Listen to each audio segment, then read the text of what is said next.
Discussed by HT sir कि हमने कल सोचा कि मेंटल हेल्थ डे जो कल था, जो बहुत ज्यादा इंडिया में पॉपुलर नहीं है, तो भी धीरे धीरे इसकी पॉपुलैरिटी बहुत बड़ी है। उसमें जो सबसे बड़ी चीज उभर के आई है ये कोरोना में या कोविड-19 पेंडेमिक में, कि लोग अपने हेल्थ के प्रति बहुत ज्यादा अवेयर हुए हैं।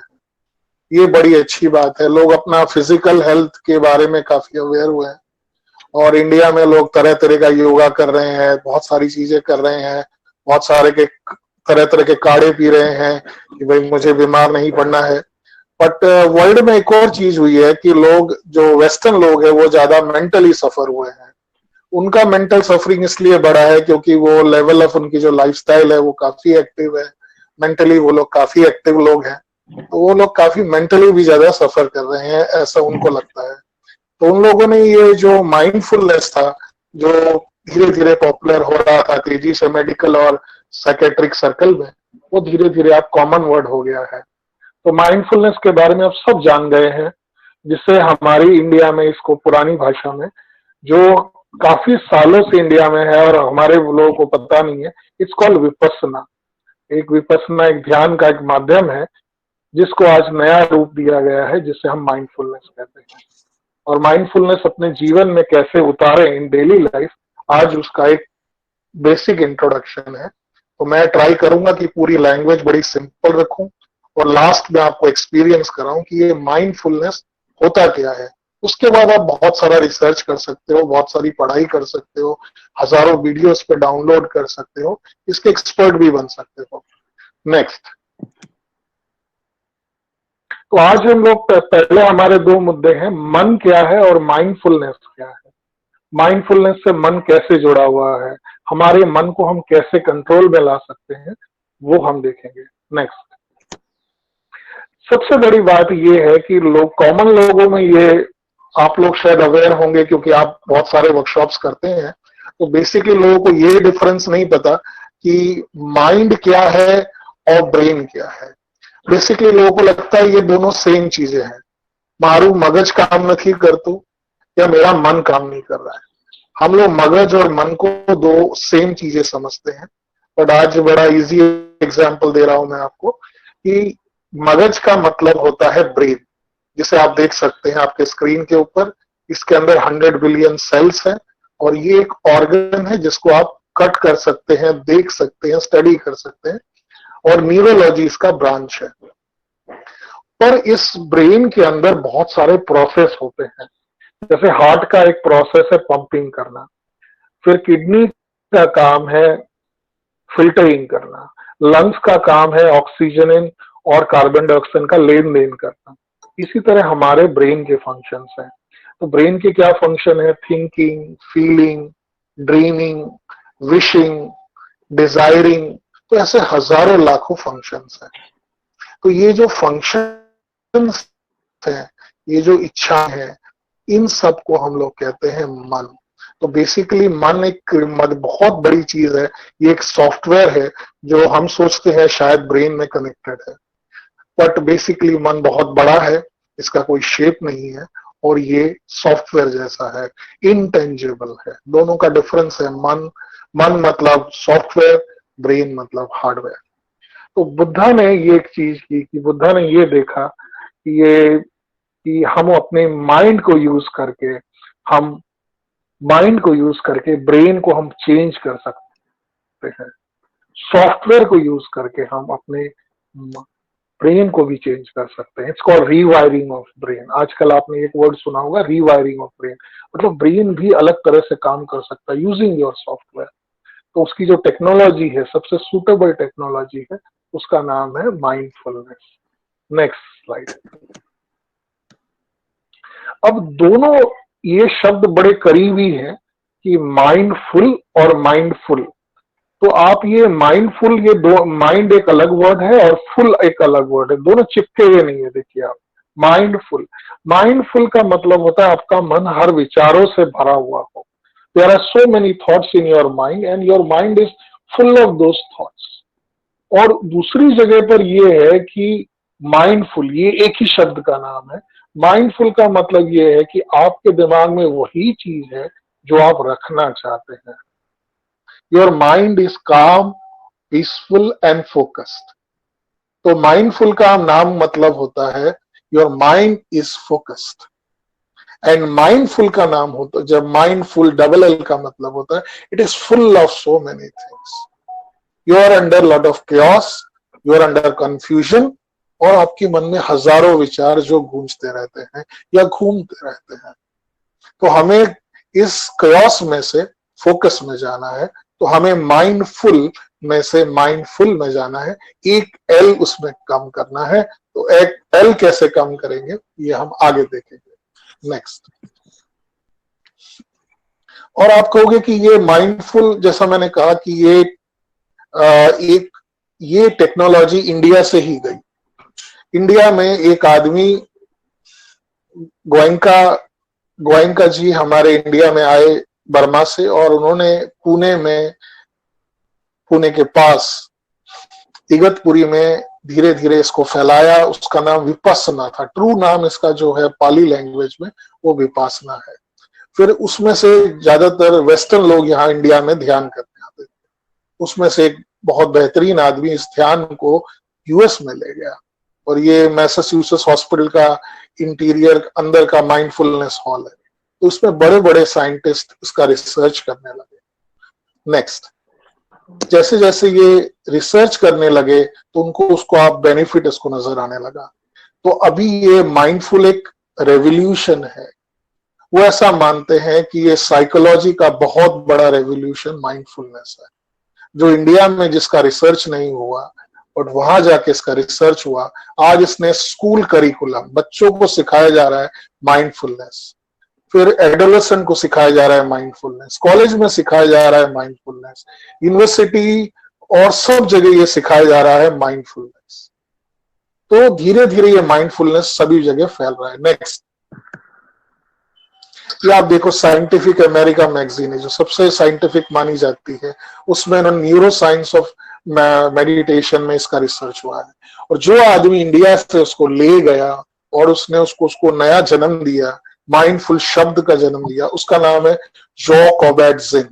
इनको प्रोनाउंस करते हैं जो कोबैट-जिन। जो कोबैट-जिन अब वेस्टर्न बुद्धा है। यदि आज के जमाने में यदि कोई कहता है कि किसने इसे फैलाया, तो वो कंट्रीब्यूशन जो कोबैट-जिन है। जो कोबैट-जिन अभी काफी ओल्ड हो गए हैं, पर ये मॉडर्न जनरेशन के बुद्धा है। इन्हीं की वजह से मैसाचुसेट्स में और धीरे धीरे पूरे वर्ल्ड में आज माइंडफुल शब्द जो फैला है, because of this one person's contribution. Now there are lot of other people, but ये महान एक व्यक्तित्व है। नेक्स्ट। और आप देखोगे कि धीरे धीरे माइंडफुलनेस इतना पॉपुलर हो गया, और पेंडेमिक में तो इतना पॉपुलर हो गया है कि हर मैगजीन में माइंडफुलनेस की बात होती है। जहां माइंड शब्द यूज होता है वहां माइंडफुलनेस की बात होती है। जो साइकोलॉजी की बात होती है वहां माइंडफुलनेस की बात होती है। नेक्स्ट।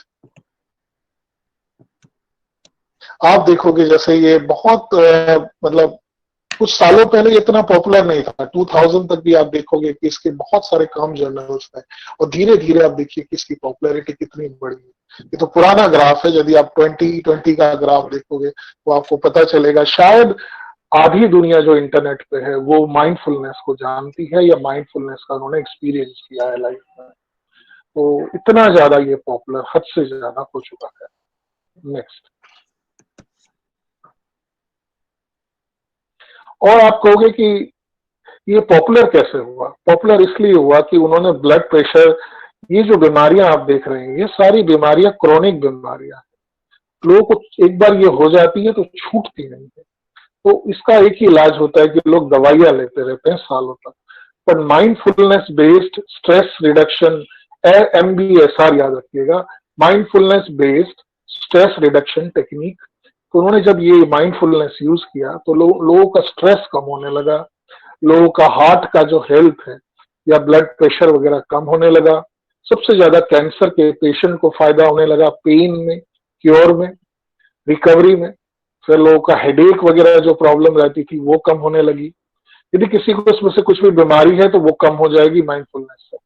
गैस्ट्रो इंटेस्टाइनल प्रॉब्लम मतलब पेट से रिलेटेड कोई प्रॉब्लम, अस्थमा, फिर क्रोनिक पेन, ग्रीफ, कोई आपके घर पे मर गया है या कोई कुछ उसकी उदासी है, और डिप्रेशन है, फूड ईटिंग डिसऑर्डर जो इंडिया में नहीं ज्यादा होते, एंजाइटी, पैनिक होता है, पीटीएसडी मतलब पोस्ट ट्रोमेटिक स्ट्रेस डिसऑर्डर, एक कोई दुर्घटना घटती है उसके बाद आपको स्ट्रेस हो जाता है, और किसी तरह का भी डिस्ट्रेस।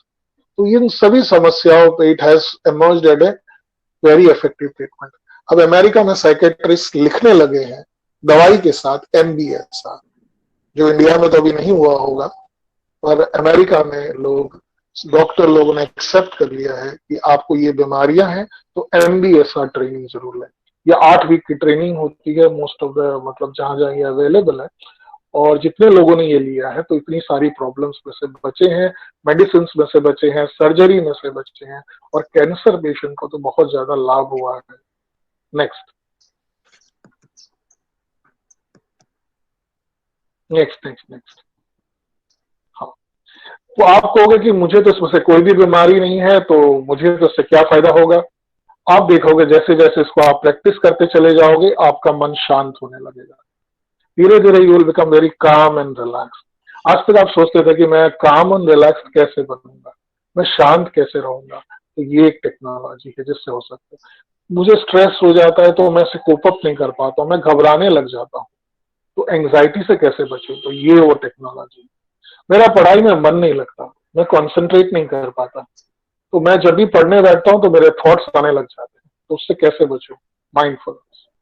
अरे कभी मुझे कोई कुछ बोल देता है या मैं कोई, मेरा काम नहीं होता तो मेरे अंदर बहुत सारा क्रोध घुस जाता है, मेरे अंदर गुस्सा आ जाता है, मेरे अंदर एंगर आ जाता है, तो मैं इससे कैसे मुक्ति प्राप्त करूं, तो माइंडफुलनेस इज द सॉल्यूशन। आप कहोगे सर मुझे एक बीमारी है जो बचपन से है मेरे साथ, मेरा बीच में एक्सीडेंट हो गया था तो मेरा पैर में बीमारी है, पैर में दुखता रहता है, हेडेक होता रहता है, पेट की प्रॉब्लम है, तो इन सबसे छुटकारा यदि आप यंग एज में तो डेफिनेटली पा सकते हैं बिना मेडिसिन के। तो आप ये माइंडफुलनेस यदि आप रेगुलरली करोगे तो 90 डेज में ये सारे लाभ आपको मिलने लगेंगे, क्योंकि ब्रेन को चेंज होने में 21 डेज नहीं लगते, 90 डेज लगता है। दैट इज द साइंटिफिक आंकड़ा। 3 महीने यदि आप कोई भी चीज प्रैक्टिस करोगे इट विल रीवायर योर ब्रेन, और रीवायरिंग के बाद तो क्या होता है कि ये सारे सिम्टम्स आपके कम हो जाएंगे।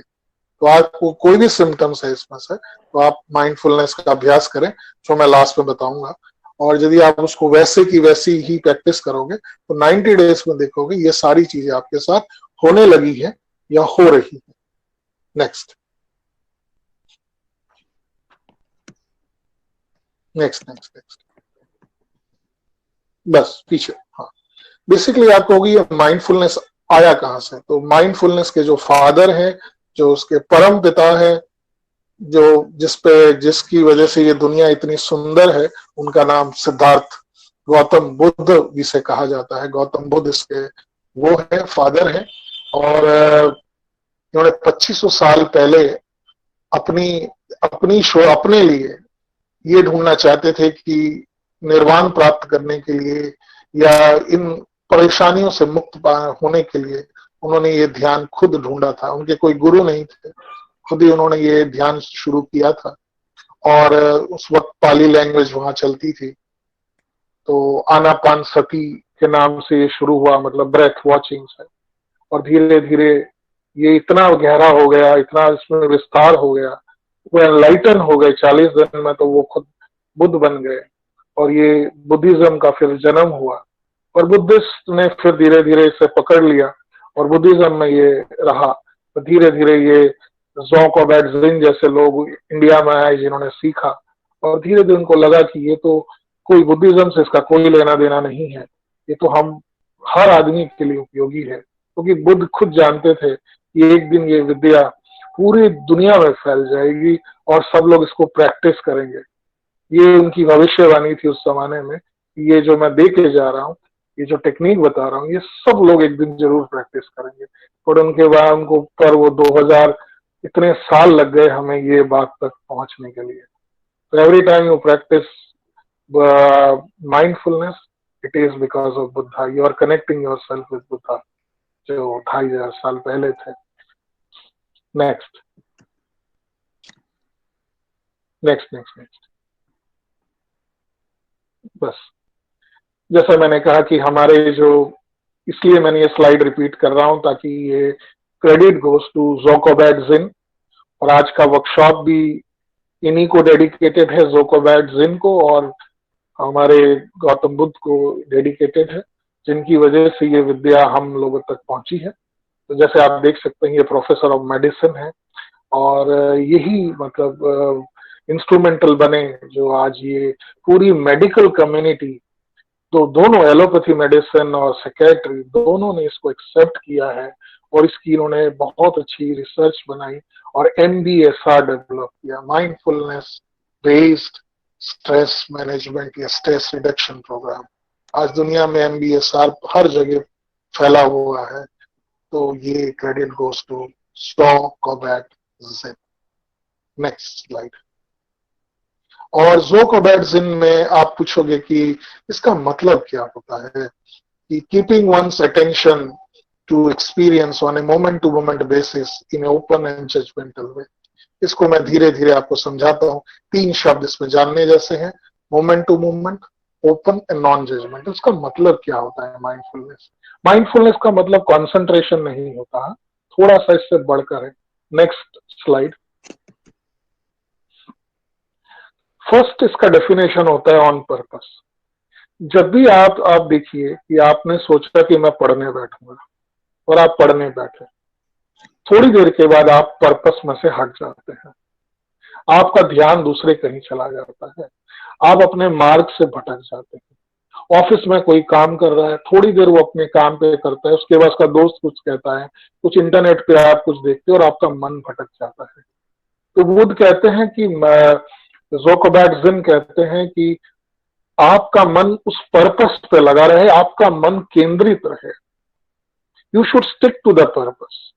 अभी आपका, जैसे मेरा पूरा अभी पर्पस है 1.5 घंटे तक कि मैं इस वर्कशॉप में पूरी तरह से फोकस आऊंगा। कोई भी थॉट मेरे दिमाग में आता है तो मैं इसमें से हटूंगा नहीं। That is my purpose.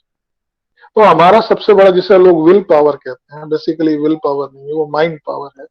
Basically यही है, जो हम काम को करते हैं पहले हम सोचते हमारा पर्पस क्या है, किसके लिए मैं ये कर रहा हूं, और उस पर्पस तक लगे रहना जब तक कि खत्म ना हो। माइंडफुलनेस आपके पर्पस को बढ़ाता है, आपकी एकाग्रता को बढ़ाता है, कार्य क्षमता को बढ़ाता है, तो पर्पस पे आप फोकस हो सके।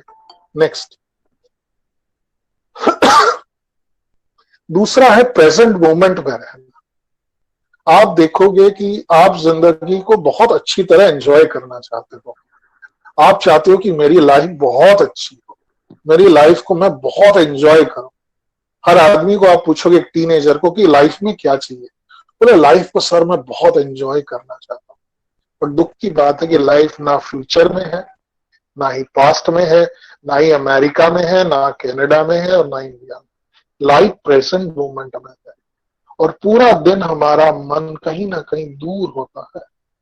तो बुद्ध कहता है कि जो आदमी प्रेजेंट में नहीं, वो आदमी जीवन को जी नहीं रहा, वो कल्पना कर रहा है जीवन को जीने की, कि my life will be like this and then I will enjoy. That is your fantasy, you are not living your life. तो प्रेजेंट मोमेंट में रहना ये सिखाता है। आप जहां पर हो, चाहे अमेरिका में हो, कहीं पे भी हो, कनाडा में हो, जर्मनी में हो, या कहीं भी घूमने गए हो, आप खुश हैं, उस मोमेंट में खुश हैं, तो एक बहुत बड़ी उपलब्धि है टू एंजॉय लाइफ। तो बुद्ध ने इसकी चाबी दी है, to be in present. Next. Non judgmentally हम लाइफ को कैसे बिगाड़ते हैं उसका मैं आपको सूत्र बताता हूं। तीसरा सूत्र जो बुद्ध ने कहा, बुद्ध ने ये कहा कि हम लाइफ को बिगाड़ते हैं जज करके। पूरा दिन हम लोगों को जज करते हैं, आवो छे, एवो छे, आવું આવું કર્યું એને આવું કર્યું, પછી ये बेकार है, वो सही है, ये पार्टी सही है, ये धर्म सही है। पूरा दिन आप जज करते हो और जितना आप जज करते हो आपका मन क्रिटिकल हो जाता है। क्रिटिकल मन में एक ही चीज रहती है, उसे कहते हैं unhappiness. More critical you are, more unhappy you will be. Critics are unhappy people. Any type of critics, only constructive criticism अलग बात होती है। लोगों को कुछ ना कुछ हर चीज में जज करने की आदत है। लोग सोचते हैं ये एक इंटेलेक्चुअल की परिभाषा है। I am a very intellectual person, I जज everybody. You are a foolish person. You may be a very intellectual person but you have understood that you are not enjoying life. तो जब हम फूल को भी देखते हैं तो हमें लगता है, जैसे अभी किस लोगों ने फूल को देखा, बोले ये फूल तो हमारे घर के पास है, अरे ये फूल तो मैंने बचपन में देखा था, अरे इस फूल में एक पंखड़ी टूटी हुई है, अरे इसका फोटो थोड़ा सा बड़ा करते तो बहुत अच्छा दिखाई देता। लोग इसको एनालाइज कर रहे हैं। जब हम एनालाइज करने लग जाते हैं तो उस चीज का अनुभव नहीं रहता। तो ये 3 चीजें बहुत इंपॉर्टेंट है। आप पर्पस पे लगे रहें, नॉन जजमेंटल, धीरे धीरे ये जज करना छोड़ दीजिए। जो चीजें जज करनी है उससे जज करें। पूरा दिन लाइफ को मत जज कीजिए, आप अनहैप्पी बन जाओगे। कुछ आईटी लोगों को लगता है कि मैं कोडिंग करता हूं तो मैं बहुत जज कर ले, बहुत क्रिटिकल एनालाइज करता हूं। क्रिटिकली एनालाइज करने वाला लाइफ आदमी डिफिकल्ट हो जाती है life. Less you are critical, more you will enjoy life. Next slide. और पूरा दिन इन चीजों की वजह से क्या होता है, हम रिएक्ट करते हैं, रिस्पॉन्ड नहीं करते। आपने बहुत सारे वर्कशॉप युवालय में किए होंगे तो मैं इन दोनों शब्द का आपको मीनिंग नहीं समझाऊंगा। पर रिएक्शन मतलब रिएक्ट करना। मुझे किसी ने कुछ कहा और मैं सीधा गुस्सा हो गया, आपने ऐसा मुझे कैसे कह दिया। रिस्पॉन्ड का मतलब होता है, रिस्पॉन्ड का मतलब होता है सोचा हुआ, मतलब एक्शन। जैसे बुद्ध को एक बार किसी ने छेड़ दिया, बुद्ध बैठे थे तो बुद्ध ने, किसी ने कह दिया कि आप तो सन्यासी हो, आप तो फैमिली लाइफ नहीं जी रहे हो, आपको क्या पता फैमिली लाइफ में क्या क्या होता है, आपका काम तो यहाँ सिर्फ पेड़ों के पास बैठे लोगों को लेक्चर देना है, बड़ी बड़ी बातें करनी है। वो काफी सारा हिंदी में कहते हैं खरी खोटी सुनाना। तो उनको काफी खरी खोटी सुनाई। गौतम बुद्ध कुछ नहीं बोले, तो उन्होंने इस पर डिस्कशन भी नहीं किया। थोड़ी देर के बाद वो आदमी चला गया। गौतम बुद्ध वापिस अपने रूम में आ गए। तो उनका जो स्टूडेंट था, जो सबसे क्लोज था, उसकी फैमिली मेंबर था बेसिकली, आनंद था। तो आनंद ने पूछा कि आपने इतने छोटे आदमी को आपको इतना कुछ सुनाया और आपने कुछ भी नहीं कहा। तो बुद्ध ने कहा कि मैं रिएक्ट नहीं करता। यदि मैं रिएक्ट करता, उसके जैसा होता, तो मैं रिएक्ट कर जाता, और रिएक्ट करने वाला ये खरी खोटी सुनाता। मैं तो रिस्पॉन्ड करने वालों में से हूं। तो मुझे लगा कि उसको रिस्पॉन्ड ना करना ही उचित है, क्योंकि उससे झगड़ा करना मतलब हिंदी में कहते हैं आग में घी डालने जैसा था। तो उस वक्त मैं चुप हो गया और मैंने टॉपिक को बदल दिया। तो ये होता है रिस्पॉन्स और ये होता है रिएक्शन। जैसे जैसे आप माइंडफुल करते जाओगे, सीखते जाओगे, जानते जाओगे, या विपासना कभी कर पाओगे लाइफ में, तो आप खुद ही ये समझ पाओगे कि आज तक मैं रिएक्ट करता था, और धीरे धीरे आप रिस्पॉन्ड करना सीखोगे। एक अजीब सी फ्रीडम का एहसास होगा कि लोगों ने आपको गलत कहा पर आपने उसको गलत नहीं कहा। एक अद्भुत अंदर से एक कॉन्फिडेंस का एहसास होगा, सेटिस्फेक्शन का एहसास होगा। लोगों ने आपको नेगेटिव कहा पर आपने उसकी बुरा भला कुछ नहीं कहा। लोगों ने आपको हानि की पर हमने नहीं किया। यह हमारे इंडिया की धरोहर है कि हमने कभी वेपन्स नहीं बनाए। हमारे पूर्वजों ने बड़ी बड़ी कोई वेपन टेक्नोलॉजी नहीं बनाई, क्योंकि हमारे यहाँ जो लोग थे वो ऑलरेडी इस साइंस को समझते थे। Next slide. हाँ, माइंडफुलनेस किस चीजों से हमें बचाता है? माइंडफुलनेस तो आप देखोगे कि आपका आज जीवन माइंडलेसनेस में है। यदि आप माइंडफुल नहीं हो तो आप माइंडलेसनेस में हो। अब ये माइंडलेसनेस क्या होता है? पूरा दिन विचार, कुछ ना कुछ एक्टिविटी से आप उलझे हुए रहते हो। कभी मोबाइल लिया, थोड़ी देर मोबाइल किया, फिर उसमें भी 4 एक्टिविटी की, थोड़ी देर पढ़ाई की, थोड़ी देर दोस्तों से बातें की, फिर तो और कुछ monkey, it's like monkey activity, एक डाल से दूसरी डाल तक। यदि आपने पूरा दिन मंकी को देखोगे या कुछ भी देखोगे, वो कुछ नहीं करते, एक डाल से दूसरे डाल, तीसरी डाल, थोड़ी देर इसके साथ बैठेंगे, उसके साथ बैठेंगे, फिर इधर घूमेंगे, और पूरा दिन उनका निकल जाता है। और इसी तरह हम इंसानों का भी आज मंकी जैसी एक्टिविटी हो गई है। सिर्फ एक्टिविटी से हम बिजी रहते हैं। हम यदि कोई फोन आता है तो हम ये कहते हैं हम बहुत बिजी हैं। आप ध्यान देखोगे तो आप पूरा 60% of your time you are free doing nothing. That is over, we are rushing through the activity, not enjoying anything. दूसरा, इनकॉम्पिटेंसी पे अटेंशन। और जब हम कंसंट्रेट करने जाते हैं तो हमारा मन केंद्रित नहीं होता। सबसे ज्यादा ये प्रॉब्लम टीनेजर्स को आती है। उनको इतना ज्यादा, और इसका सबसे बड़ा दुश्मन आप जानते हैं मोबाइल है। जितना मोबाइल में जाओगे आपकी माइंडलेसनेस बढ़ेगा, और जितना माइंडलेसनेस बढ़ेगा उतना आप फोकस नहीं कर पाओगे। तो उसके बाद आप एक्सपेक्ट मत करना कि आप बुक खोल के पढ़ने बैठोगे और आपका मन लगेगा और आप पढ़ोगे। बेसिकली आप सो जाओगे। That is what gonna happen. क्योंकि एक्टिविटी, किताबों में ये चीजें नहीं होती जो आपके मोबाइल में होती है। तो इसीलिए ब्रेन डल हो जाता है।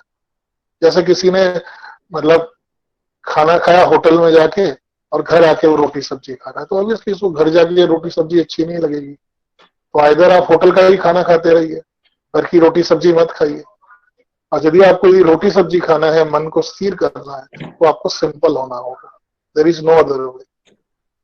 दूसरा, inability to understand subtle feelings. और आदमी इतना विचारों में उलझा हो गया है कि उसको किसी की फीलिंग्स की कदर नहीं रही। और आपने देखा होगा पेंडेमिक में कितने सारे लोगों ने किसी मतलब बेरहम, मतलब वहां पे लोग चल के जा रहे हैं, और मैं कुछ नाम नहीं लेना चाहता, बट किसी की पड़ी नहीं है। बोलता वो उसकी प्रॉब्लम है, वो झेलेगा।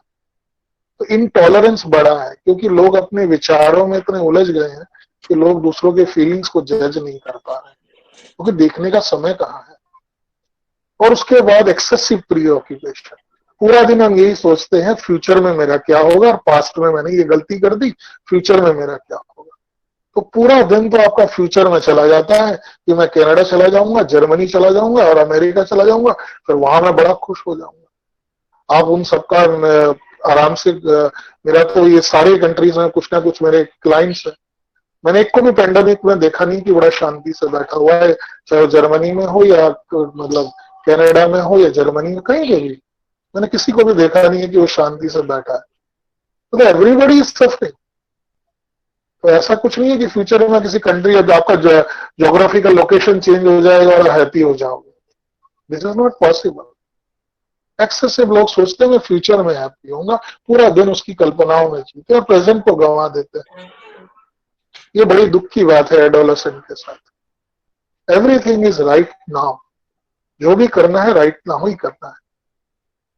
और जब भी, इवन आप जब खाना खा रहे हैं तो आप बातें कर रहे हैं, आप बातें कर रहे हैं तो अपनी ही बात कर रहे हैं, सामने वाला बोले जा रहा है तो आपको पता भी नहीं सामने वाले ने क्या बोला।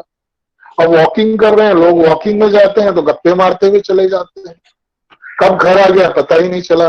लोगों से मिलके आए, अपनी बात कह दी, उसने अपनी बात कह दी, क्या कॉन्वर्सेशन हुआ, कोई उद्देश्य नहीं। But we are very busy. एक तरह की माइंडलेसनेस लाइफ जी रहे हैं हम लोग, और स्पेशली टीनेजर में ये बहुत ज्यादा देखा गया है।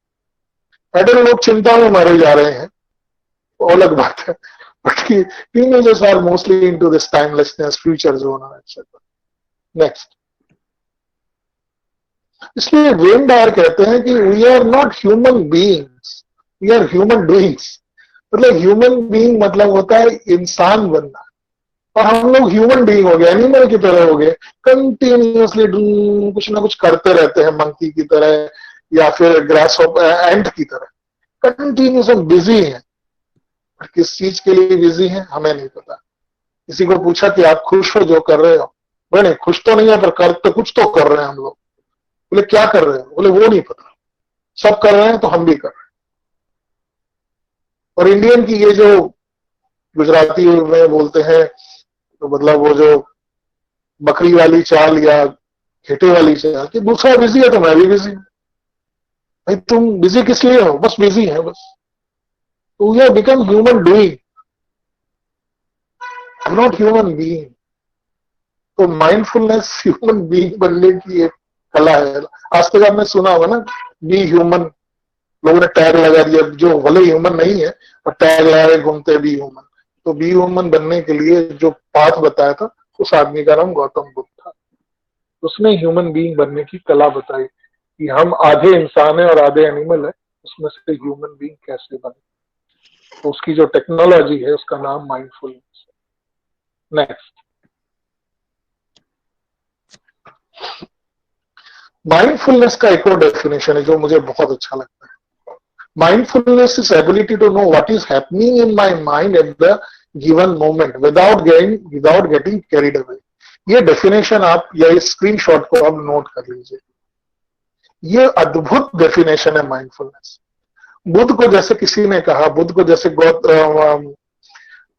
को जैसे आनंद ने कहा कि आपको इतना चिढ़ाया गया और आप इस पे गुस्सा नहीं हुए, ऐसा कैसे हुआ? तो बुद्ध कहता है कि मैं माइंडफुलनेस में था। Mindfulness is ability to know what is happening in my mind at that moment. तो बुद्ध ने देखा कि इसने मुझे कुछ कहा तो मेरे अंदर क्रोध जागा। How dare he contradicts me. But उन्होंने देखा कि मेरे मन में क्या जागा, क्रोध जागा। बट बुद्ध एक बहुत ब्यूटीफुल चीज में थे, he was not carried away by it. Buddha ने देखा कि ये क्रोध जागा है, थोड़ी देर के बाद क्रोध चला जाए। तो थोड़ी देर के बाद वो देखते रहे अपने मन को और मन धीरे धीरे क्रोध चला गया। तो उनको रिएक्ट नहीं करना पड़ा। First time you are getting analysis of how the brain, Buddha कैसे सोचते हैं। तो जैसे आपको मैंने कहा कि आप स्टूपिड हो तो क्या होगा, आपके अंदर एंगर जागेगा।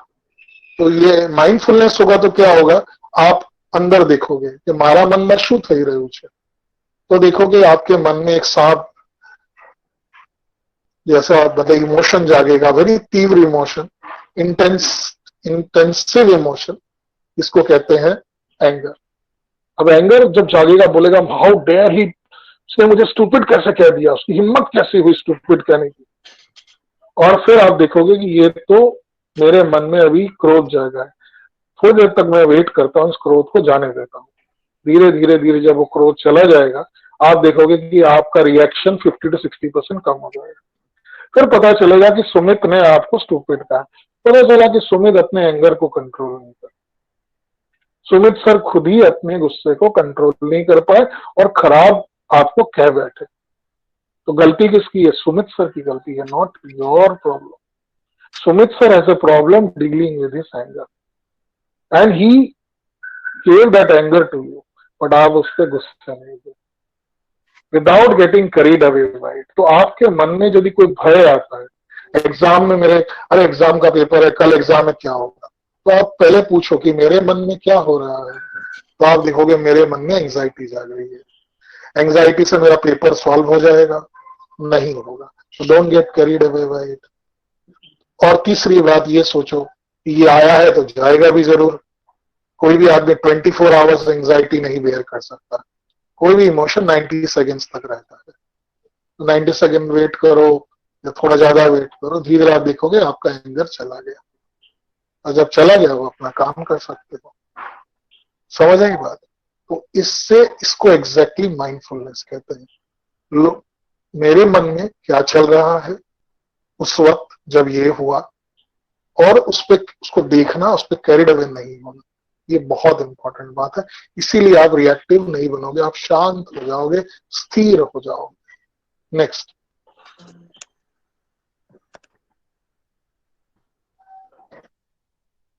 अब जैसे मैंने कहा कि ये माइंडफुलनेस, इसके 5 कंपोनेंट है। नेक्स्ट, पहला कंपोनेंट है अटेंशन। पहला है कि जब भी आप कुछ भी घटना घटती है तो अटेंड करो कि मेरे अंदर क्या चल रहा है। आप देखोगे कि आपकी एक थॉट आया, how dare Sumit talk to me like this. फिर आप देखोगे आपकी सांसें फूल रही है, फिजिकल सेंसेशन। फिर आप देखोगे आपका बॉडी गर्म हो रहा है, anger means there will be hotness in your body. Emotion anger, feeling very angry, whatever feeling anger लोग वो लेते हैं, फीलिंग अपसेट वेरी। तो ये अवेयर हो जाना। तो ध्यान कहाँ रहेगा, ध्यान बाहर नहीं रहेगा, ध्यान अंदर रहेगा, मेरे मन में क्या हो रहा है और मेरे शरीर में क्या हो रहा है। तो this is the first component. इसे आप समझ लीजिए, जब मैं मेडिटेशन कराऊंगा तो आप उसको अच्छी तरह समझोगे। और नेक्स्ट, दूसरा है कि जब भी एक्सपीरियंस हो, कुछ भी घटना घटती है उसको जज मत करो। अच्छा ये तो एंगर है, एंगर तो नहीं होना चाहिए। Don't do that. Let anger come, don't stop your emotion, let them come as they are.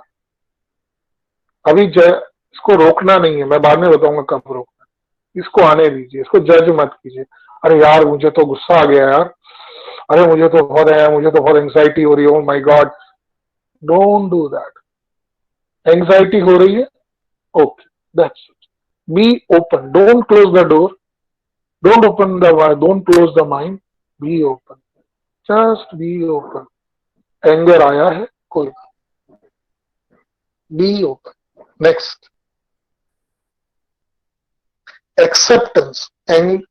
Buddha कहता है जो भी इमोशन पैदा हो उसके साथ स्ट्रगल मत करो, उसे चेंज मत करो, उसे स्वीकार कर लो, एक्सेप्ट कर लो कि एंगर आया है।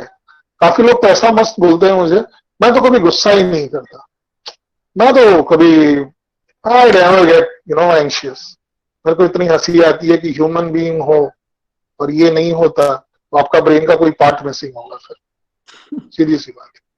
तो ब्रेन का कोई पार्ट मिसिंग है, इसकी वजह से आपका एंगर नहीं है।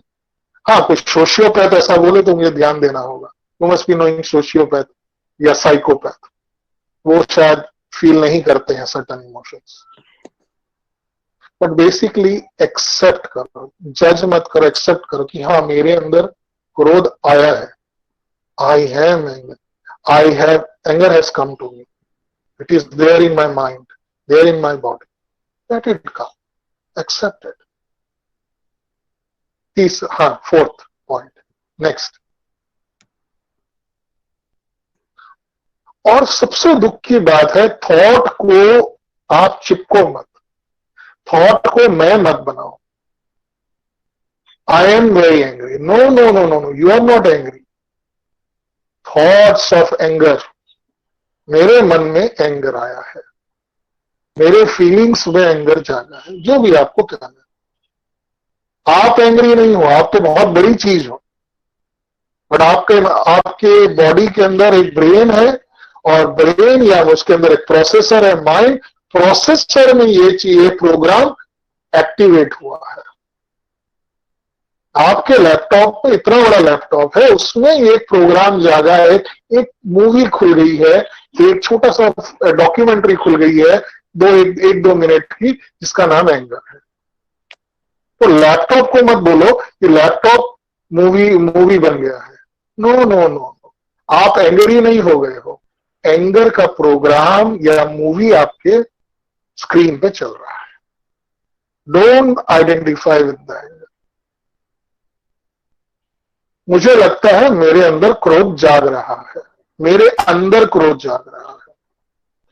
तेरी बात सुन के ना मेरे माइंड में कुछ नेगेटिव थॉट्स आ रहे हैं, मैं नेगेटिव बन गया हूं, ऐसा मत बोलो। तो दिस इज वेरी रॉन्ग। इससे कॉल आइडेंटिफिकेशन, इससे आपकी प्रॉब्लम बढ़ जाएगी।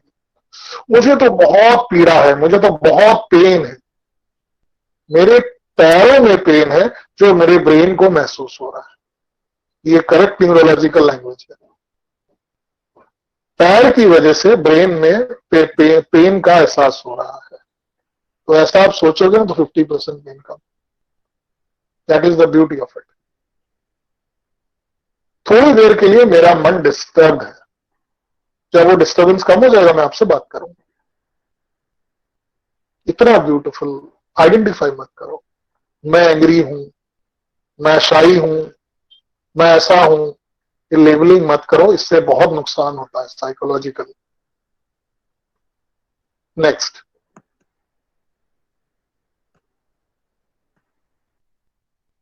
और चूज करो। सबसे बड़ी बात है चूज करो। बुद्ध कहता है कि लास्ट में चूज करो। एंगर के साथ चलना है तो वो कर सकते हो आप, इम्पल्स हो सकते हो, उसके साथ जा सकते हो, या फिर चूज कर सकते हो कि एंगर जाना है तो बाद में बात करूंगा। तो चूज करो।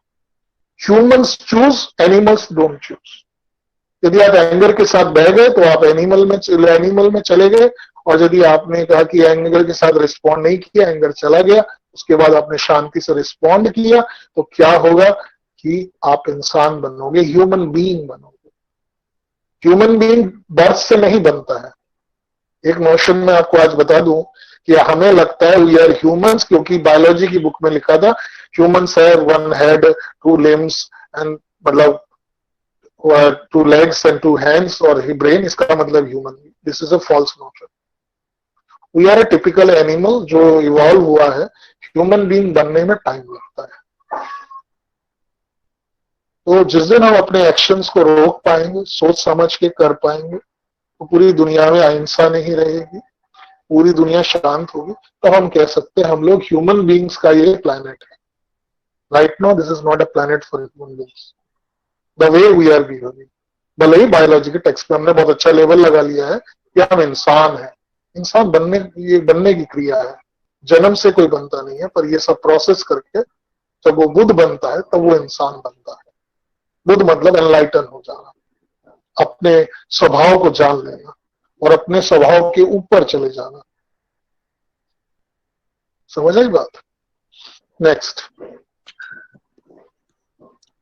और ये तो आपने काफी बार सुना होगा, ये बहुत ही मतलब सबके फेवरेट रहे हैं, विक्टर फ्रैंकल। इनकी किताब यदि जीवन में पढ़ पाए तो पढ़िए, man search for meaning. Man search for meaning in life, तो बहुत फेमस है, विक्टर फ्रैंकल टाइप कीजिएगा। तो उन्होंने कहा है कि between stimulus and response, stimulus मतलब आपको किसी ने छेड़ा, स्टिमुलेट किया, और आपने रिस्पॉन्ड किया, सॉरी रिएक्ट किया, तो इन दोनों के बीच में एक छोटी सी जगह है जो इंसान चुन सकता है। He can choose his response and there lies growth and freedom. तो विपासना का मतलब या माइंडफुलनेस का मतलब ये होता है कि हम अपने रिस्पॉन्स को चूज करें। स्टिमुलस रिस्पॉन्स एनिमल में सही है। आपने डॉग को वो पत्थर मारा, डॉग आपको काटने के लिए दौड़ के आया, ये डॉग के लिए अप्रोप्रिएट है।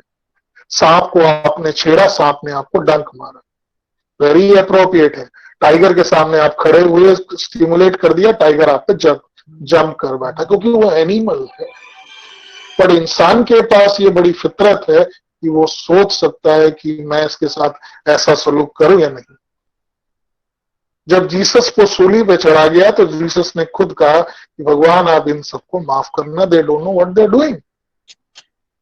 ही नेवर सेड कि मैं अगले जन्म में आके इन सबसे बदला लूंगा या चुन चुन के बदला लूंगा। He did not say that. Buddha Jesus was enlighten. इतने क्रूअल व्यवहार के बाद भी इन्होंने कहा इनको फॉरगिव कर देना। See the level of tolerance, level of choosing the response. Stimulus, reaction नहीं, stimulus, response. चूज करो आप अपने जीवन में कि मुझे कैसे जीना है, कैसे रिएक्ट करना। नेक्स्ट।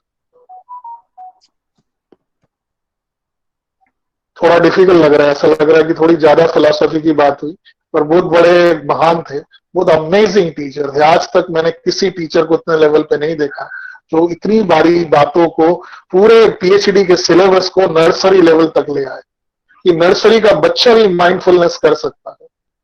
ये बुद्ध की ग्रेटनेस है कि उन्होंने पीएचडी का सिलेबस या एनलाइटन लोगों का सिलेबस, महात्माओं का सिलेबस उन्होंने ऐसा बनाया है कि एक छोटा बच्चा मेडिटेशन कर सकता है। तो आप भी कर पाओगे यदि आपको एग्जैक्ट मेथड पता तो।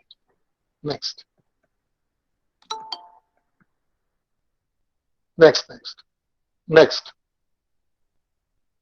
जब हम प्रैक्टिस करेंगे हम देखेंगे ये आपके, जैसा मैंने कहा कि आपका बिहेवियर चेंज होगा, ऑटोमेटिक थॉट पैटर्न से हम निकल के you will choose your thought pattern. Next.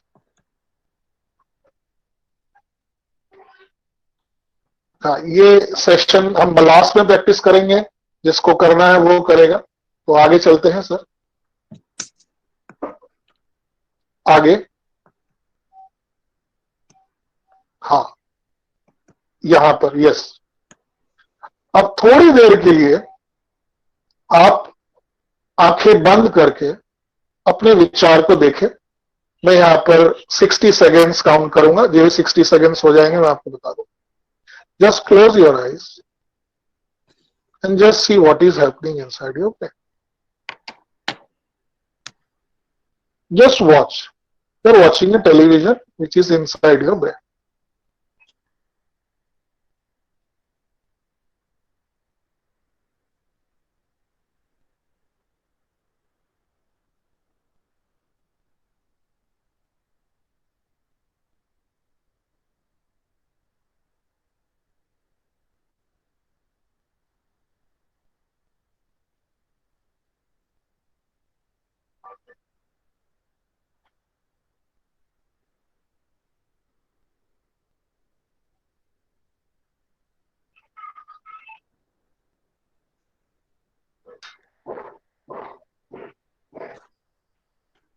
अब धीरे से अपनी आंखें खोलिए।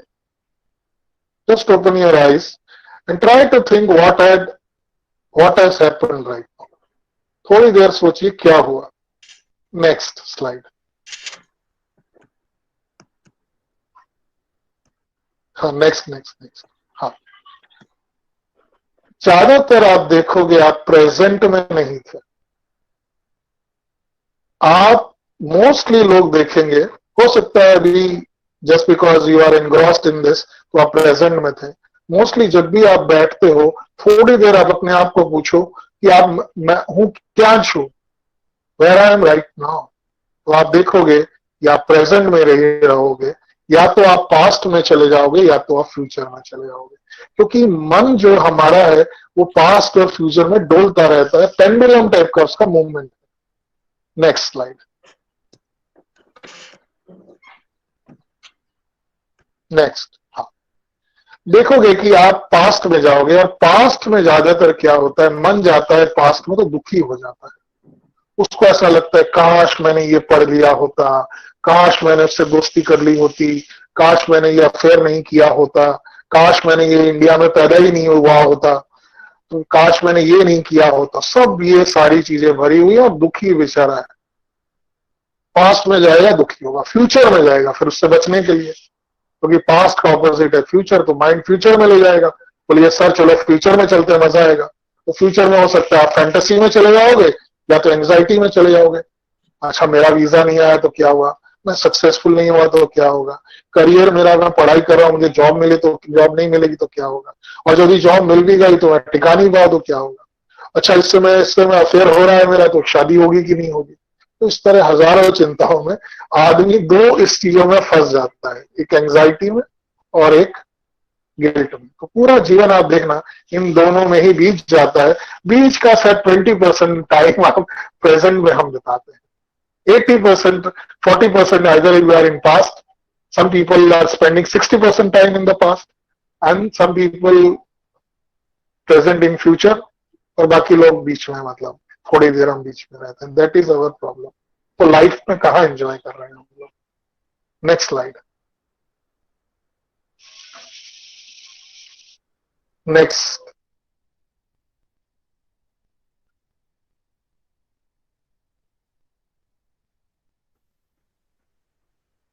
तो आप बोलोगे प्रेजेंट माइंडफुलनेस से क्या होगा। माइंडफुलनेस से आपका बीच का समय बढ़ेगा।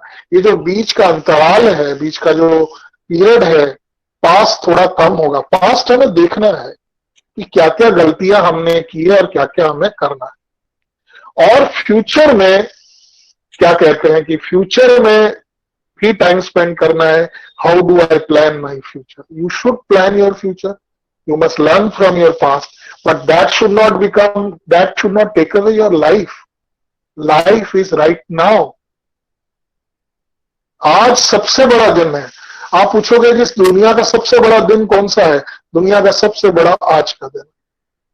आपके जीवन में एक ही दिन है, वो आज है। कल क्या है किसको क्या पता। इवन कल हो ना हो। I don't want to discuss such things, but पूछोगे आप किसी बुद्ध को किसी ने पूछा कि कौन सा दिन सबसे बड़ा है, तो उन्होंने कहा कि ये आज का दिन सबसे बड़ा दिन। और कौन सा मूवमेंट सबसे बेहतरीन मूवमेंट है, बोले ये प्रेजेंट मूवमेंट सबसे सर्वश्रेष्ठ मूवमेंट है, क्योंकि आई एम अलाइव राइट।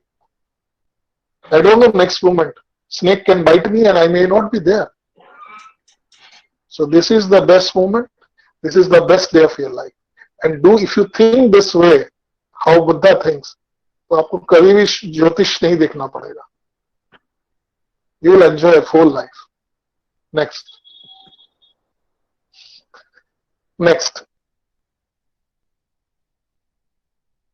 तो इंसान का सबसे बड़ा दुश्मन जो बुद्ध कहता है वो ये है, उसके विचार ही सबसे बड़े दुश्मन है. जैसा हमने एक्सरसाइज की 1 मिनट, तो क्या विचारों को रोक पाए आप? 30 सेकंड्स के लिए मैं रुकता हूं. 30 सेकंड्स हम चुपचाप बैठेंगे और आप अपने विचारों को रोकने की कोशिश कीजिए. 30 सेकंड्स.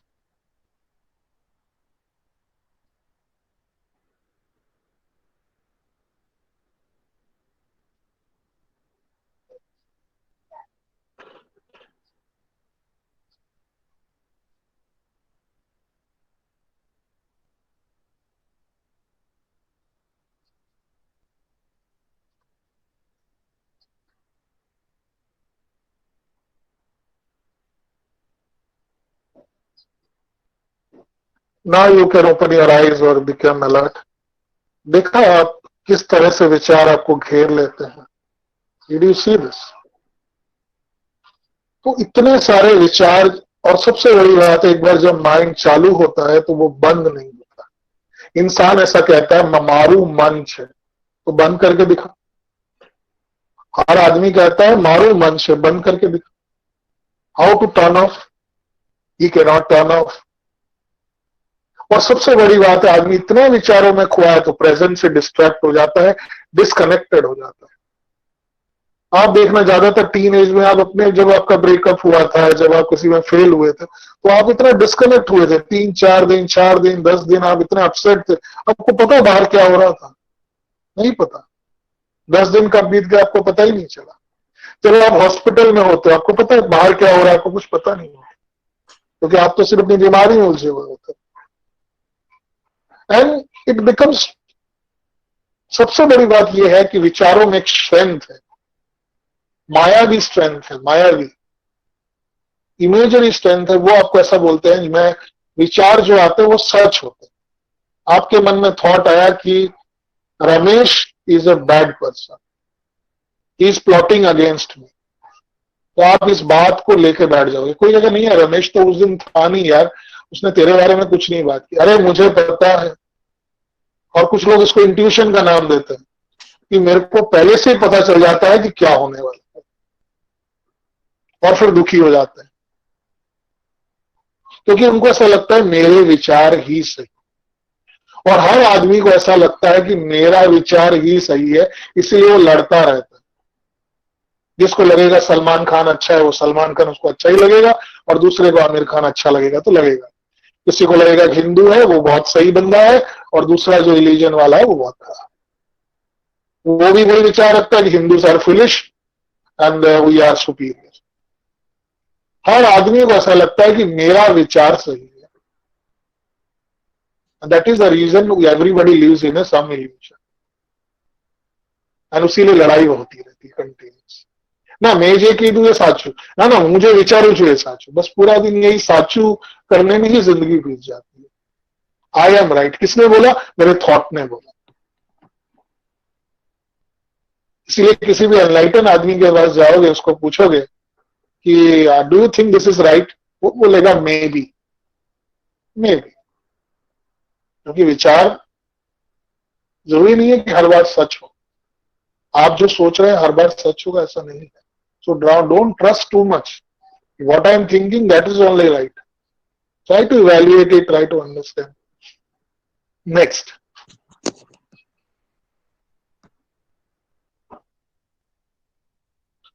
और सबसे बड़ी बात है जो फोकस होना चाहिए. पूरा जो ध्यान प्रेजेंट में होना चाहिए, रहता क्यों नहीं है? हमने कहा पास्ट में चले जाते, प्रेजेंट में चले जाते. और सबसे बड़ी हमारी प्रॉब्लम यह है कि हमारा अवेयरनेस जो है कहीं पर टिकता नहीं है, भागता रहता है. इवन हम किताब पढ़ रहे हैं तो हमारा मन कहीं भाग रहा है. फिर हम टीवी देख रहे हैं तो थोड़ी देर देखा, फिर दूसरा थॉट आ गया, अरे आईपीएल में क्या स्कोर चल रहा है, फिर आईपीएल दिखा रहे उस पर नेटफ्लिक्स में कुछ और आ रहा है, तो हम एक जगह से दूसरी जगह जंप करते हैं। बातें चल रही हैं, एक बंदा बात कर रहा है तो दूसरा बंदा दूसरा टॉपिक छेड़ देता है, हाँ वो मेरे को पता है, चलना मैं ये तुमको बता रहा था कि ये बता रहा। कॉन्वर्सेशन में लोग जंप करते रहते हैं। और इवन सबसे ज्यादा कंसंट्रेशन बढ़ता है जब पेन होता है। पेन होता है तो यू आर फोकस्ड, वहां पे भी हमारा फोकस नहीं होता। टीनेजर का स्पेशली तो नहीं होता, कोई पेन हुआ, कोई बात, दूसरी बात हुई तो वहां से फोकस हो गया। और किसी भी चीज पे हमारा फोकस, इवन थॉट पे भी फोकस नहीं कि ये मैं काम करूंगा, इस थॉट के साथ हम रखते हैं कि आज के बाद मैं सुबह उठूंगा, बट ये फोकस भी हमारा शाम तक चला जाता है। So we are unable to focus on every awareness, इसलिए लाइव एक्सपीरियंस नहीं होती। तो एक चाइनीज में बहुत अच्छी कहावत है, ये एक्सरसाइज हम कर चुके हैं नेक्स्ट थॉट वाली। नेक्स्ट कि व्हेन यू, हाँ नेक्स्ट नेक्स्ट नेक्स्ट, जैसे हमने देखा कि विचार जो है बहुत बहुत सारा हमारी एनर्जी ले लेते हैं, and it is difficult to stop them, जो मैंने अभी बताया। तो हमें ये सीखना है, किसी गुरु के पास गया, मतलब कोई चाइनीज गुरु थे, उनके पास एक स्टूडेंट गया कि माइंडफुलनेस क्या होता है, तो उन्होंने कहा कि when you sit you sit, when you walk, when you talk, you don't vowel. इसका मतलब हुआ कि जब आप जो काम करते हैं उसमें तल्लीन हो जाना, उसमें फोकस हो जाना, उसमें सबमर्ज हो जाना, तब एक सेटिस्फेक्शन आता है। इसको फ्लो बोलते हैं।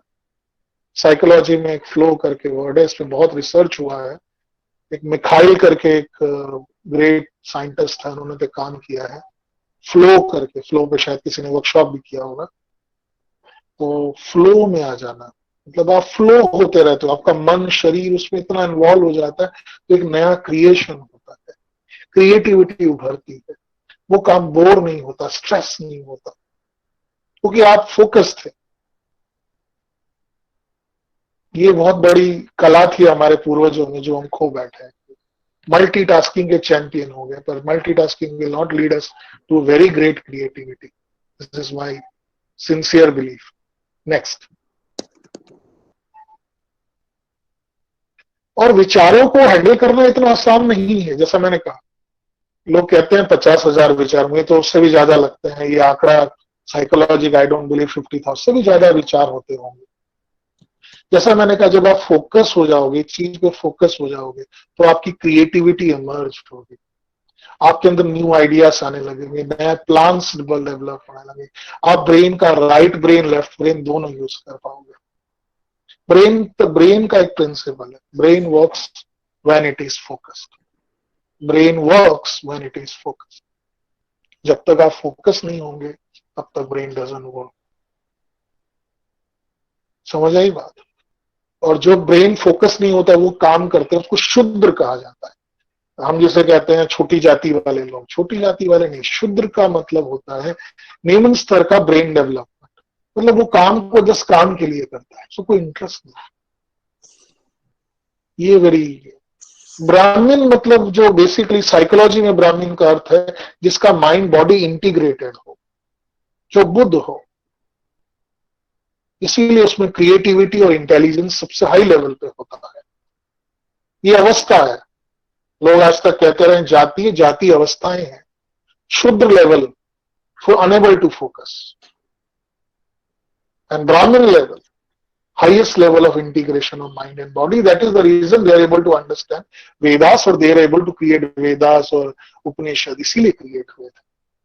बोले ब्राह्मण्स ने किए थे। ब्राह्मण जाति नहीं, ब्राह्मण लेवल, स्टेट ऑफ लेवल वाला बंदा जो ब्राह्मण के साथ कनेक्टेड हो, जो यूनिवर्स के साथ connected, level of concentration. Buddha was ब्राह्मण, जीसस वॉज ब्राह्मण।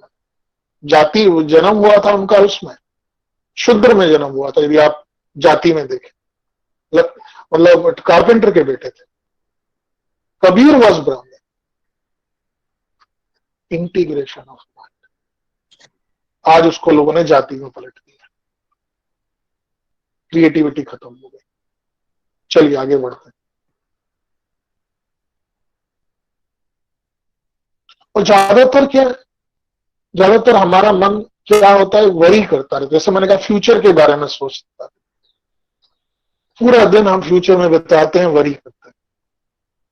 दूसरा क्या करते हैं, रूमिनेशन करते हैं, मतलब पास्ट में गए, उसने मुझे ऐसा बोला, उसको तो ऐसा बोलना नहीं चाहिए था, अरे वो टीचर ने मुझे ऐसा बोला था, मेरे दोस्त ने दोस्ती तोड़ दी थी। पूरा दिन एक ही चीज रिपीट होती है। आपके दिमाग में एक मूवी है कि आप 5-6 मूवी का एक कलेक्शन है, वही मूवी चलती रहती है। किसी के अंदर हॉरर मूवी चलती है, किसी में कॉमेडी मूवी चलती है, सबके दिमाग में मूवी चलती रहती है। इसलिए कोई क्रिएटिविटी नहीं है, कोई नई सोच नहीं है। और नेगेटिव स्टोरीज अबाउट सेल्फ, या फिर मुझे, मेरे साथ तो ऐसा हुआ था, मैं बहुत दुखी हूँ, मेरे को बहुत लोगों ने टॉर्चर किया, मेरे पेरेंट्स मेरी बात नहीं सुनते, मेरे को सब छोड़ देते हैं, मुझे कोई प्यार नहीं करता। बस वही चीजों में rumination, negative stories, and we tell everybody you know how दुखी आए हैं। उसे इन्फिनिटी कॉम्प्लेक्स कहते हैं। नेगेटिव सोचते रहना अपने बारे में, स्टोरीज बना। उस स्टोरी को है, वो उस पल में हुआ था ना, पास्ट में हुआ था, नहीं पास्ट में हुआ था पर वो प्रेजेंट में मैं जीता रहता हूँ। हम पास्ट को प्रेजेंट में ला ला के जीते हैं, प्रेजेंट को बिगाड़ते हैं। ये हमारी सबसे बदकिस्मती है ह्यूमंस। नेक्स्ट।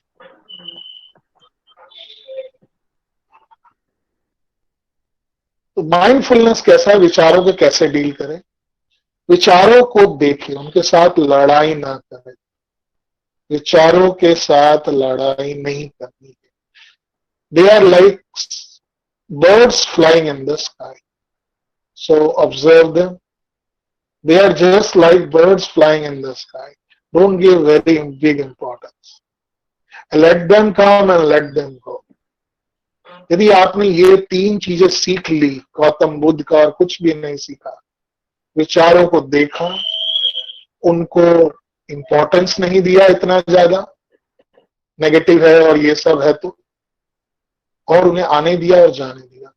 क्रोध आया है, क्रोध चला जाएगा, उसके पीछे मत पड़ो, निकालने की जरूरत नहीं है, निकल खुद जाएगा। आपके घर में हवा आती है तो वो खुद निकल जाती है, आप निकालते नहीं हो। सनलाइट आती है तो सनलाइट खुद ही चली जाती है। तो विचार भी चले जाएंगे। Don't analyse them, observe them, give the, don't give so much importance. Don't take yourself seriously. Oh my God, this thought has come. What should I do? This thought will kill me. No, this is a thought. Just like birds flying in the sky, they come and go. Next. अब हम last part में आएंगे, इसकी training करेंगे। और training optional है, जिसको इस मेडिटेशन में पार्ट लेना है वही लोग लें, और जिनको नहीं लेना, obviously it is free to them. But जैसे मेडिटेशन निकाल नहीं सकते, जैसे शादी में फेरे होते हैं, लोग कहेंगे शादी करेंगे फेरे नहीं करेंगे तो मुश्किल हो जाएगा इंडिया।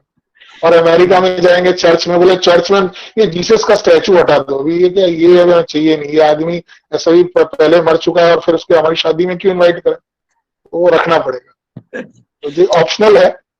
तो ये मेडिटेशन बिना ये सारी चीजें नहीं होंगी, क्योंकि आपका मन आपको करने नहीं देगा। बातों से कुछ नहीं बदलने वाला। गौतम बुद्ध का आपने देखा है कभी स्टैचू स्पीच देते हुए? गौतम बुद्ध का आपने कभी फोटो देखा स्पीच देते हुए? कम होगा, टेक्स्ट बुक में होगा, बायोग्राफी, ऑटोबायोग्राफी, बट हमेशा ध्यान करता हुआ फोटो। गौतम बुद्ध ने यही कहा था कि मेरा ये फोटो मत चेंज कर, मैं ध्यान की वजह से यहां तक पहुंचा, मतलब माइंडफुलनेस की वजह से पहुंचा हूं। तो गौतम बुद्ध का photo is a symbolic representation of Vipassana और माइंडफुलनेस। इसीलिए उनकी आंखें बंद है, वैसे बैठे। विपस्सना बिना सिद्धार्थ बुद्ध नहीं बनता। तो आप भी ह्यूमन बीइंग बनने के लिए ध्यान ही करना पड़ेगा। So it is the most integral part. Next, ये हम करेंगे ब्रेथ वॉचिंग और बॉडी स्कैन। नेक्स्ट, ये एक ट्रेनिंग है, ये एक ट्रेनिंग है, ये सीखनी पड़ती है। और यदि आपको सीखने की इच्छा है इंडिया में, तो विपासना, विपासना ORG करके चले जाइए, विपासना ORG, उसको आपको पूरा वो जहां पे भी ये केंद्र है वहां 10 दिन का कोर्स होता है, अबव 18 एज का होना चाहिए, फिर आप जा सकते हो वहां पे। ठीक है, नेक्स्ट नेक्स्ट। तो धीरे धीरे जब आप विपासना सीखोगे तो आप इंटीग्रेट कर पाओगे।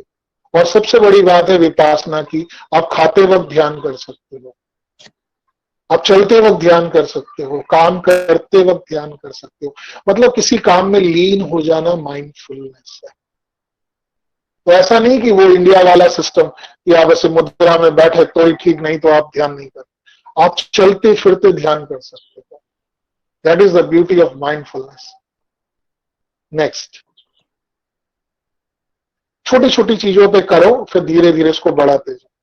आप नहाते वक्त भी माइंडफुलनेस कर सकते हो, जो मैं अभी करवाऊंगा वो आप नहाते वक्त कर सकोगे, चलते वक्त गार्डन में कर पाओगे। You are doing even cleaning of dishes, then also you can do. कोई टाइम नहीं है, पलाथी मारोगे तो ही ध्यान लगेगा ऐसा नहीं है, ध्यान किसी वक्त लग सकता है।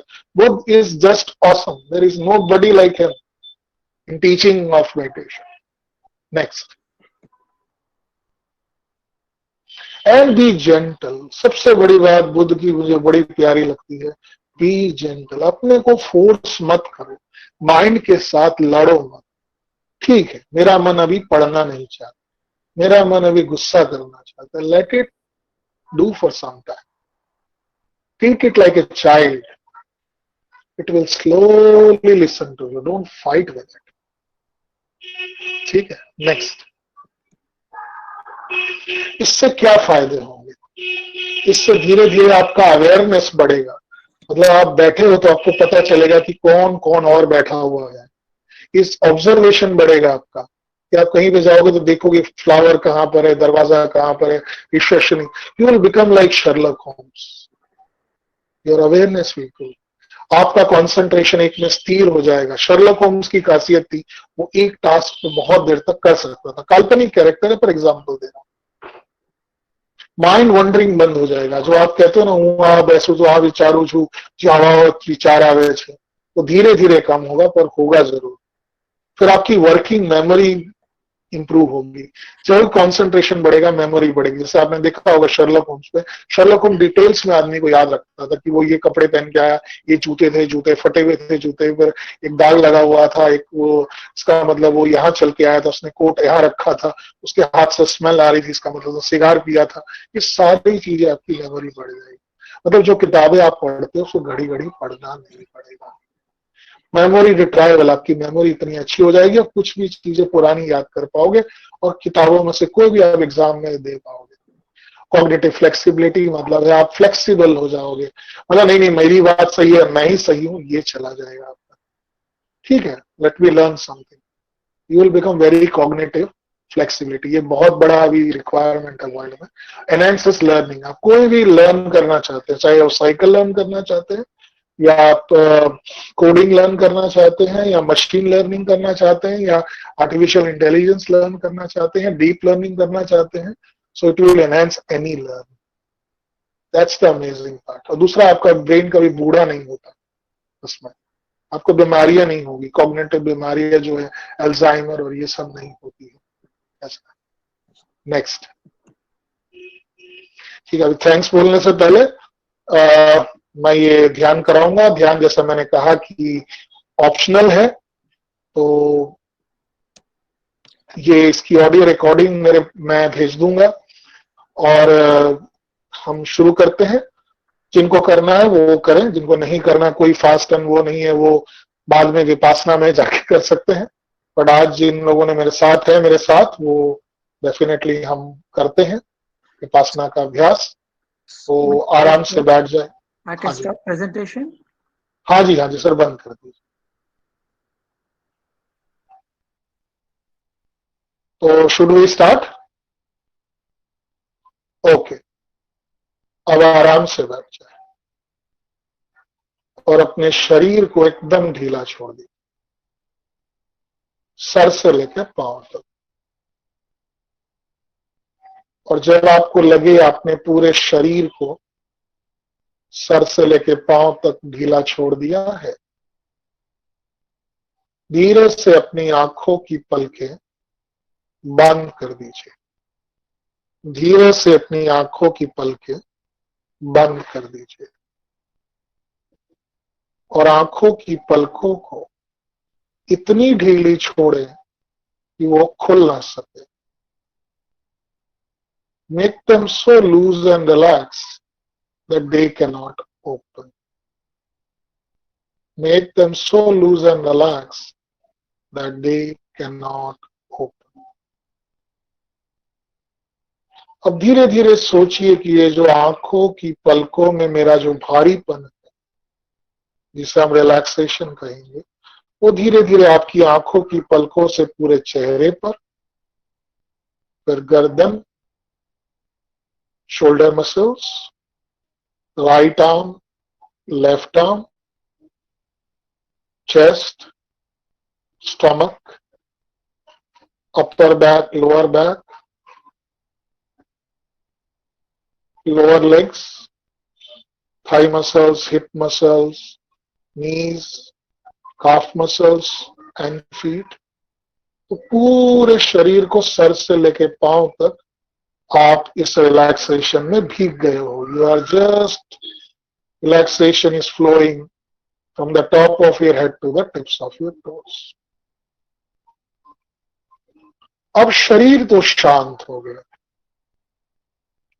अब धीरे धीरे मन को हम पर्पस पे लगाते हैं। पर्पस क्या है? थोड़ी देर अपने शरीर के अंदर जो हो रहा है या ब्रीदिंग पे फोकस कर। कभी कभी मन भटक जाएगा पर्पस से, फिर वापस ले आएंगे। मूवमेंट टू मूवमेंट, मतलब जब भटके सोचिए कि इस मूवमेंट मेरा मन बाहर गया, तो धीरे से वापस ले आइए। Movement to movement. मन हर मूवमेंट भटकता है। तीसरी बात, नॉन जजमेंटल। अच्छा हो रहा है, खराब हो रहा है, ये सब कुछ नहीं। जो हो रहा है वही हो रहा है। Let it happen, it will happen, so don't जज। तो धीरे धीरे अपना ध्यान अपनी सांसों पे ले आइए। Breath coming in and breath going out.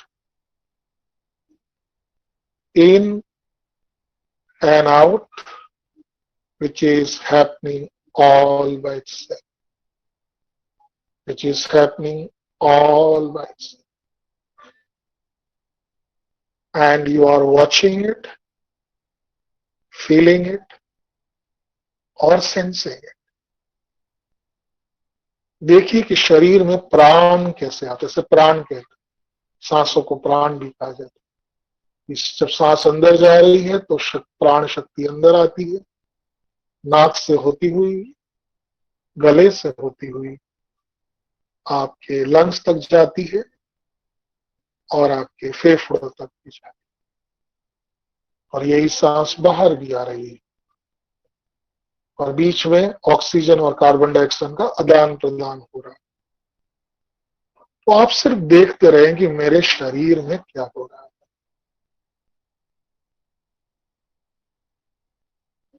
सांसों की इस आवन जावन को देखें। Breath coming in and breath going out, and which is happening all by itself. You don't have to do anything और थिंक अबाउट एनीथिंग।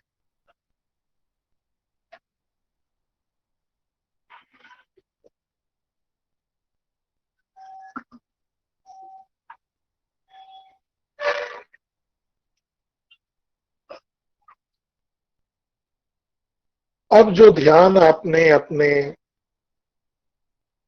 श्वास के साथ आप कर रहे हैं,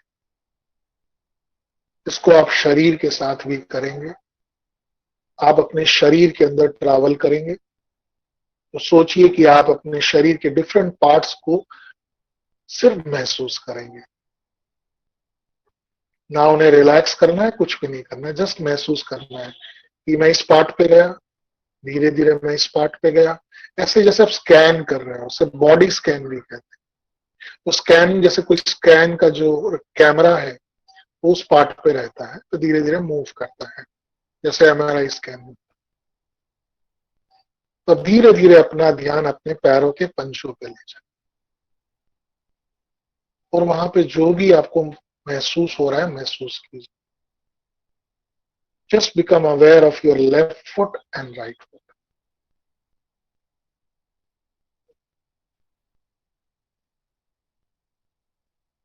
और जो भी महसूस हो रहा है उसे देखिए. आपका पर्पस है फोकस करना. आपका पर्पस है मोमेंट टू मोमेंट वापिस आ जाना विचार आए तो. और नॉन जजमेंटल, डोंट जज. You are scanning, that's it. ये 3 एटीट्यूड हमें चलाने हैं. और धीरे धीरे स्कैन करते हुए आप अपने लोअर लेग्स में चले आ जाइए. Left and right. Be non judgmental and focused and moment to moment.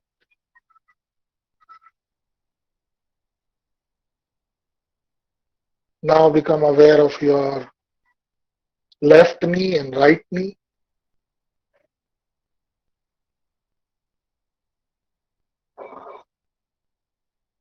Scan your knees.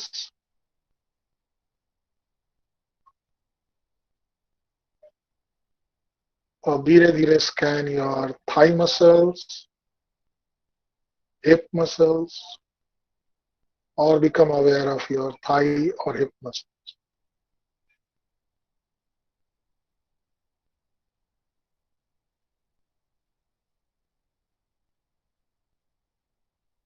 यदि मन में विचार आते हैं, always moment to moment, let them come and let them go. विचारों को ऑब्जर्व करें, उन्हें सीरियस ना लें. And let them come and let them go. That is the way you have to handle thoughts in your meditation. Now become aware of your lower part of the body.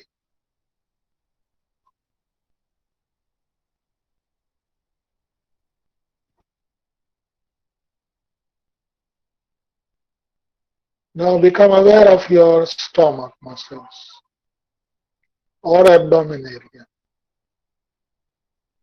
and all the organs inside your stomach.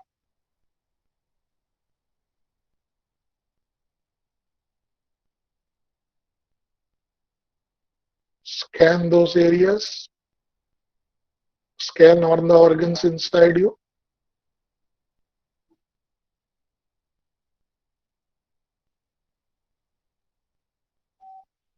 और धीरे धीरे scan your chest also, your lungs and your heart.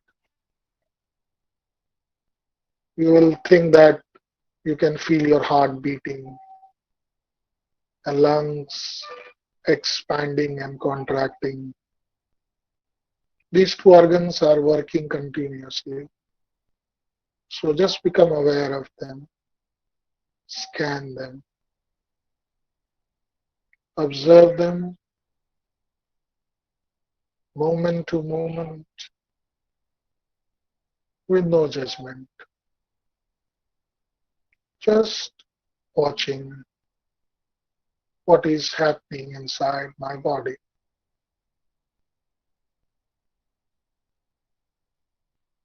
Slowly you can bring your focus or attention or awareness to back off to your back, lower back, middle of the back, and the upper back.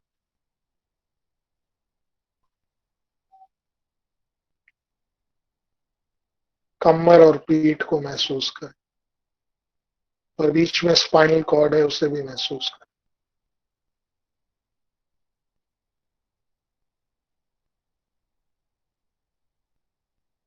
So you are so relaxed and comfortable. Your mind is in a flow, flowing with the instructions. It is non-judgmental, on purpose, and moment to moment it is moving. Now feel your shoulder muscles, left and right. or scan your shoulder muscles.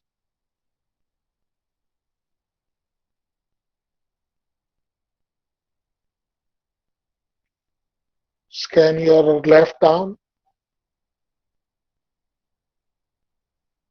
whole arm.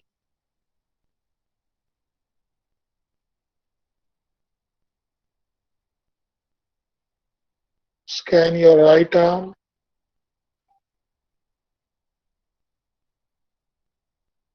both the arms.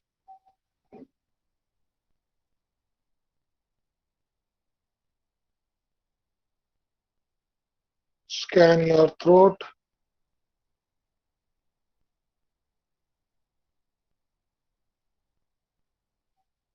Scan back of the head, top of the head and forehead. Sir का पीछे वाला हिस्सा, ऊपर वाला हिस्सा और top of the head.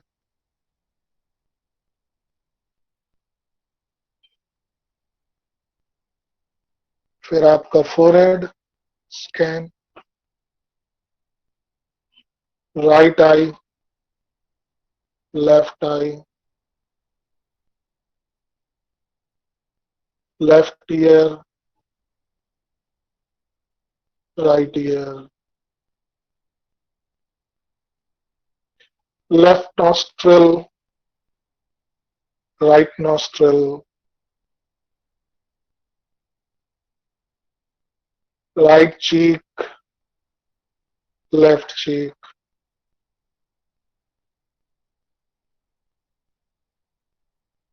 upper lips, lower lips, upper jaw,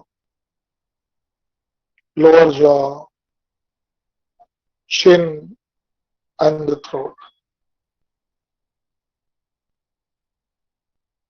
Now scan your whole body, head, neck, chest, stomach, back, right arm, left arm, hip muscle, right leg, left leg.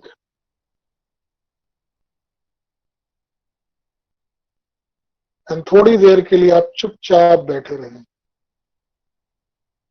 and see what is happening inside.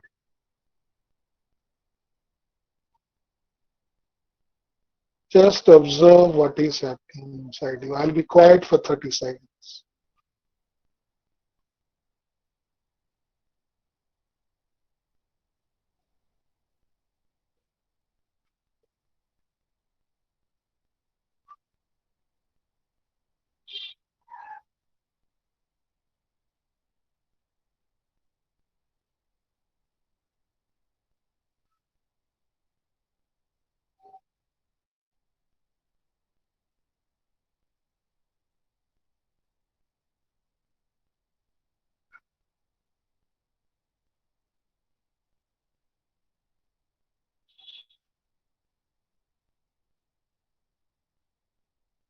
So you are on purpose, non-judgmental, and in a present moment. Try to enjoy this present moment for some time. Right now you're in present, not in past or future. This is mindfulness. So enjoy this mindfulness for 30 more seconds.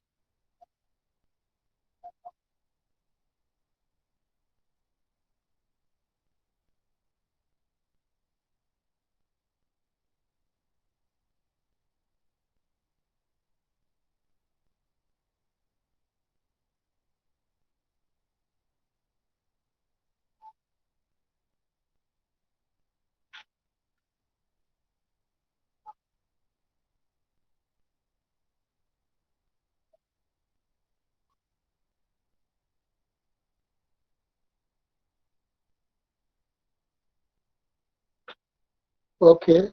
Slowly and gently become aware of your body, become aware of my voice, and I will count 1, 2, 3. And when I say 3, you will open your eyes. 1, waves of energy and alertness flowing throughout your body. You will feel waves of energy and alertness flowing throughout your body. 2, you are becoming wide awake, alert, feeling refreshed in your body and mind, feeling fully refreshed in your body and mind. And when I say 3, you will open your eyes. And 3, slowly open your eyes, wide awake, alert, feeling refreshed in your body and mind. आंखों की पलकें हल्की, मस्तिष्क पे हल्कापन, पूरे शरीर में हल्कापन, and waves of energy and alertness flowing throughout your body, becoming alert and active. धीरे धीरे अपनी आंखें खोलें और अपने शरीर का हलन चलन करें.